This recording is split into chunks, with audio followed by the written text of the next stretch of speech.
आपका हमारे channel Rajiv classes पे स्वागत है। आज हम लोग पढ़ रहे हैं कक्षा 10 की गणित।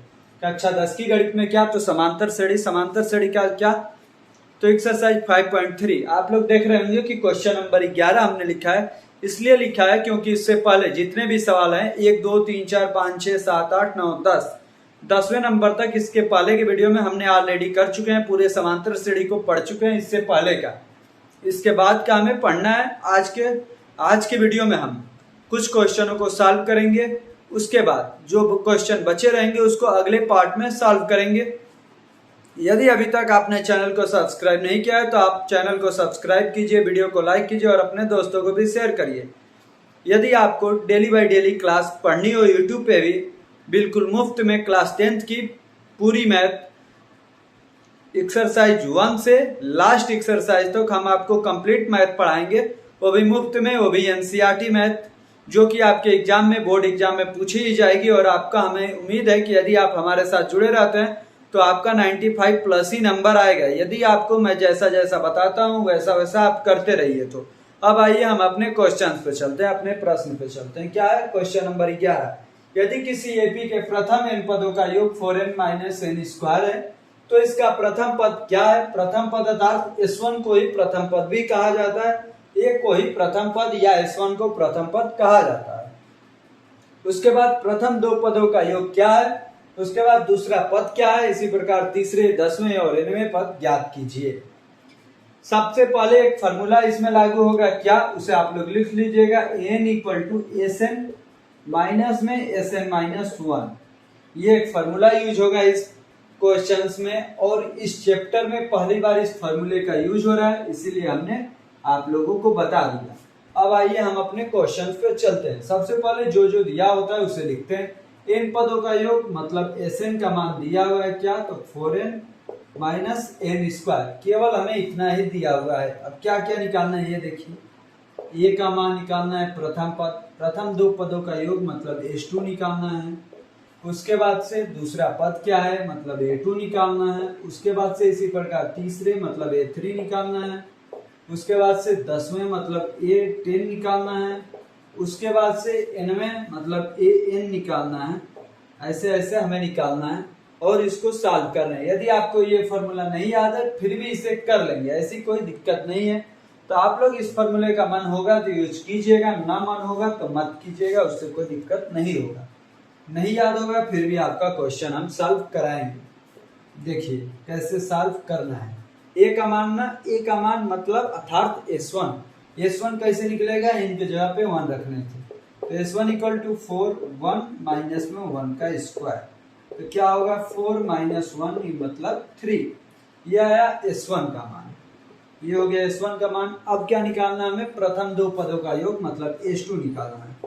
ये एक आंसर आपका निकल गया है, एक चीज निकल गया। S2 को ही A भी कहा जाता है, S1 को ही A भी कहा जाता है। अब S2 निकालना है मतलब 4 यहाँ पर 2 यहाँ पर 2 का स्क्वायर, 4 दूनी 8, 2 का स्क्वायर 4, 8 में से 4 जाएगा 4। तो ये हमने S2 का भी मान निकाल लिया।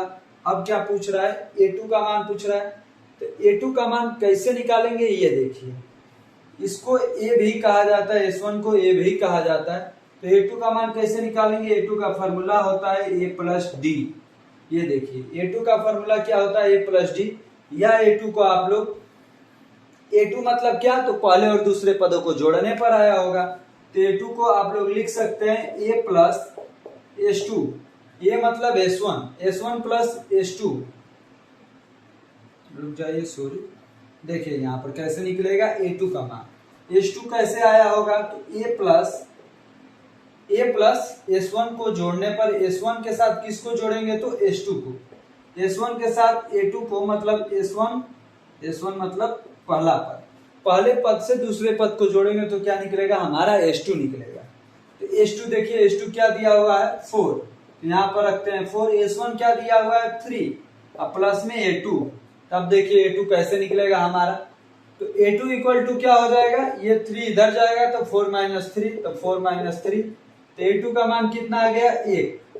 ये रहा हमारा A2 का मान। अब बताइए जब आपको A का मान मालूम है, A2 का मान मालूम है तो D का मान निकाल लेंगे, तो हाँ निकाल लेंगे।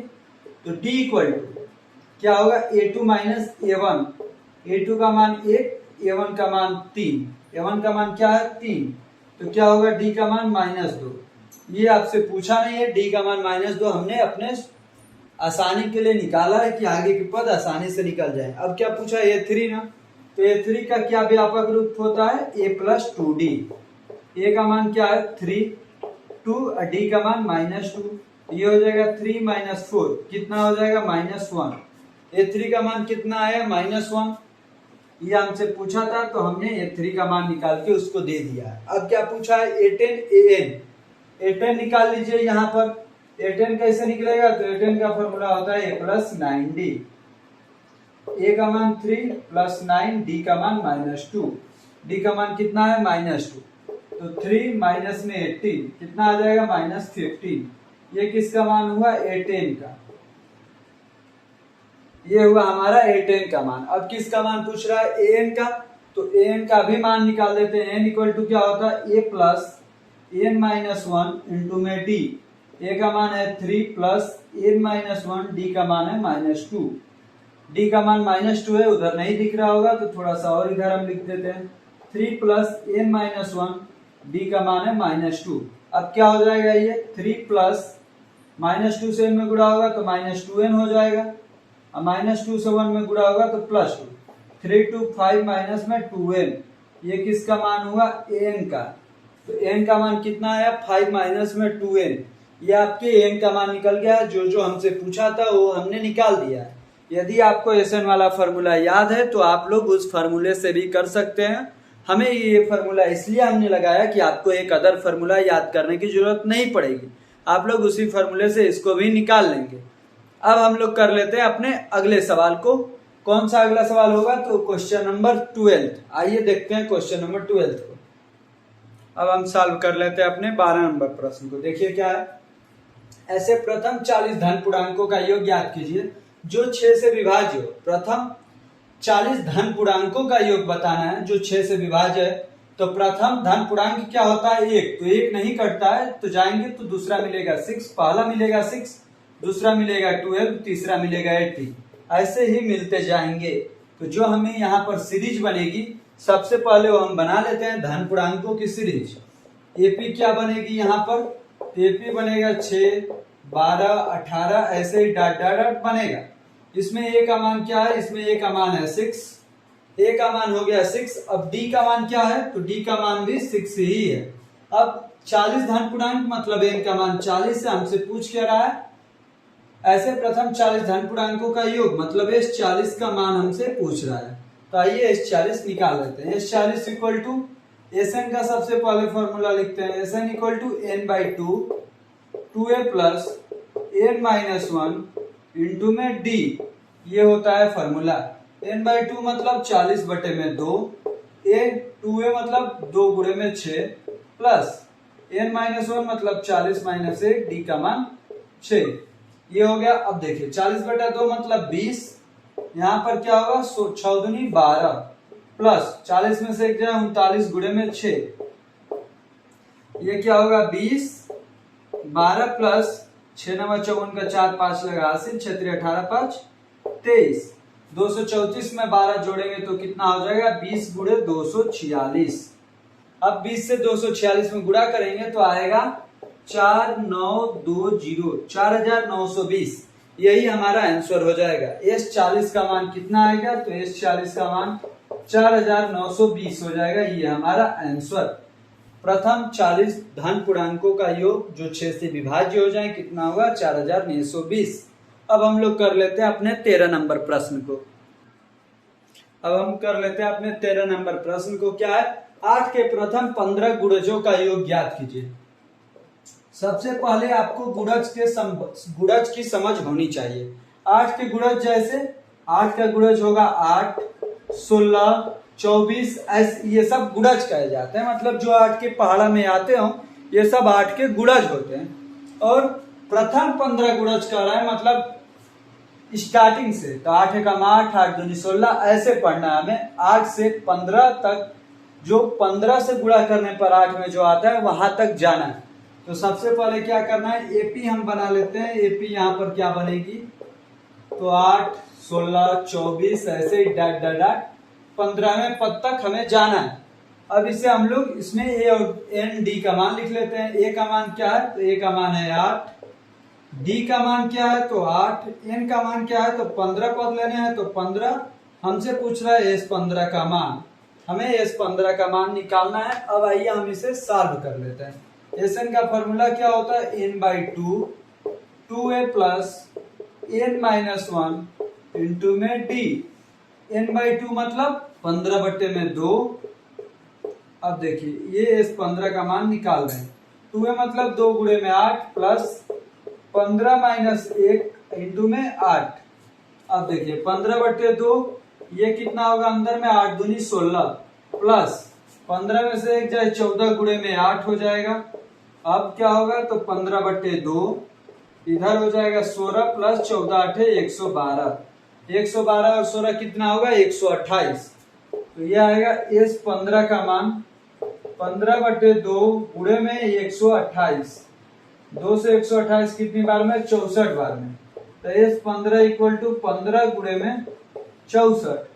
15 चौका 60 का 0 6 लगा 80, 15 छक्के 90 96, तो कितना हो जाएगा 960। 8 के प्रथम 15 गुणजों का योग कितना होगा तो 960। ये हमने कंप्लीट हल कर चुके हैं हम लोग 13 नंबर प्रश्न को। अब हम लोग कर लेते हैं अपने अगले प्रश्न 14 नंबर प्रश्न को। अब हम कर लेते हैं अपने 14 नंबर प्रश्न को। देखिए क्या है, 0 और 50 के बीच की विषम संख्याओं का योग ज्ञात कीजिए।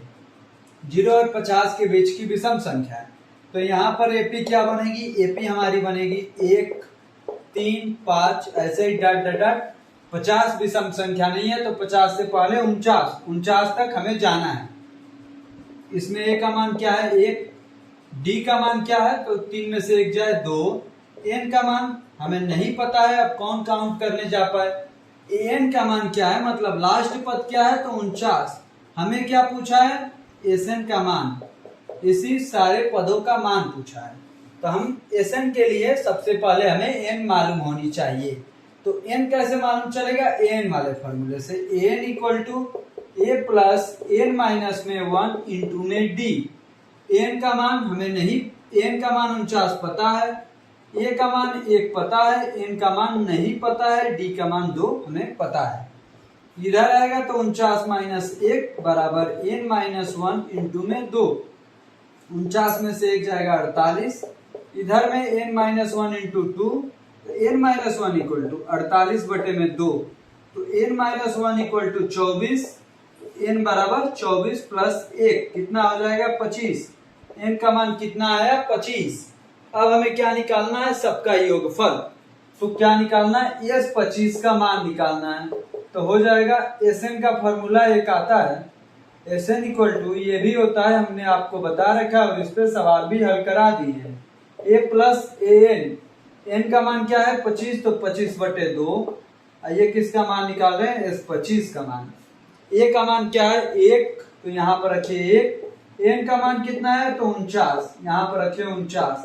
अब होगा 25 बटे 2 गुणे में 50। 2 से 50 कटेगा 25 बार में, तो यहाँ पर आएगा 25 गुणे में 25। 25 गुणे 25 कितना हो जाएगा तो 625। ये रहा हमारा 0 से 50 तक के विषम संख्याओं का योग। तो हमने 14 नंबर सवाल को कंप्लीट हल कर चुके हैं। अब हम लोग करेंगे 15 नंबर क्वेश्चन। अब आइए देखते हैं अपना 15 नंबर क्वेश्चन। अब हम लोग कर लेंगे 15 नंबर सवाल, लेकिन 15 नंबर सवाल बहुत लंबा है, क्योंकि हम इस पे पूरे लिख देंगे तभी भी तो सवाल कंप्लीट नहीं हो पाएगा। इसीलिए आप लोग अपने बुक में से देख लीजिएगा, हम सवाल को पढ़ देते हैं, आप लोग लिख लीजिएगा। देखिए क्या है 15 नंबर सवाल, निर्माण कार्य से संबंधित किसी ठेके में एक निश्चित तिथि के बाद कार्य को विलंब से पूरा करने के लिए जुर्माना लगाने का प्रावधान इस प्रकार है। पहले दिन के लिए ₹200। पहले दिन के लिए कितना जुर्माना लग रहा है 200, मतलब ए का मान हमारा क्या हो गया तो ए का मान आ गया हमारा 200।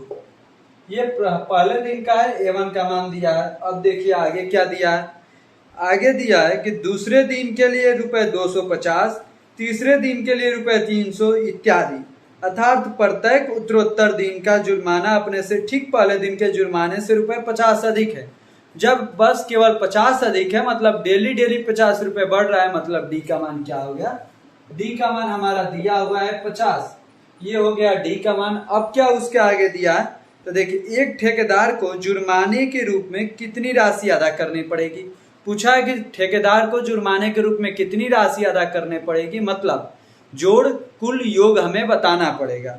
तो क्या आगे में क्या दिया है, यदि वह इस कार्य में 30 दिन का विलंब करे, मतलब एन का मान जो यहाँ पर है, एन का मान हमें 30 दिन दिया हुआ है और इसी का मान पूछ रहा है, एस 30 का हमें मान पूछ रहा है, यही हमें निकालना है। तो अब आइए हम इस सवाल को हल करते हैं।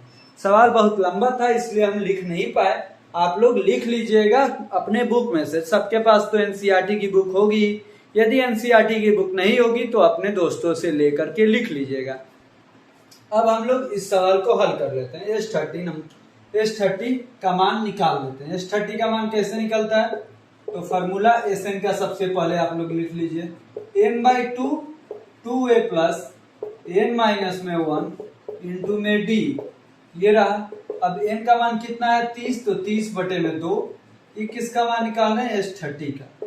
2a का मान कितना है, तो 200 प्लस n का मान 30 माइनस 1, d का मान है 50, ये रहा। अब 30/2 का मतलब 15, तो यहाँ पर रखिए 15।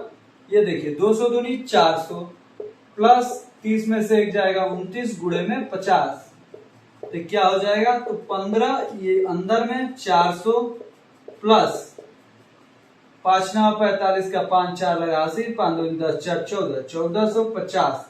अब देखिए 15 गुणे में 1450 और 400 1850। अब 15 से गुणा होगा तो 15 0 0, 15 5 75 का 5 7 लगा 80, 15 8 120 7, 127 का 7 12 लगा 80, 15 कम 15 12 27, तो कितना होगा 27,750 रुपए में 27,750 रुपए के रूप में उसे जुर्माने देने पड़ेंगे। तो आज के वीडियो में हम लोग यहीं तक पढ़ेंगे क्योंकि बहुत ज्यादा लंबा वीडियो हो जाएगा और एक ही दिन में ज्यादा सवाल पढ़ लेंगे तो आपको समझ में नहीं आएगा, इसलिए डेली थोड़ा थोड़ा पढ़ेंगे। अपना सिलेबस भी टाइम से बहुत पहले ही हम लोग कंप्लीट कर चुके होंगे। उसके बाद हम लोग प्रैक्टिस सेट सॉल्व करेंगे, प्रीवियस ईयर्स के क्वेश्चन पेपर्स को सॉल्व करेंगे। हमें उम्मीद है कि आपको आज कराए गए सभी प्रश्न आपको अच्छे से समझ आए होंगे और आपको अच्छा भी लगा होगा। यदि आपको अच्छा लगा होगा तो चैनल को सब्सक्राइब कीजिए, वीडियो को लाइक कीजिए और अपने दोस्तों को भी शेयर करिए। धन्यवाद आपको अंत तक बने रहने के लिए।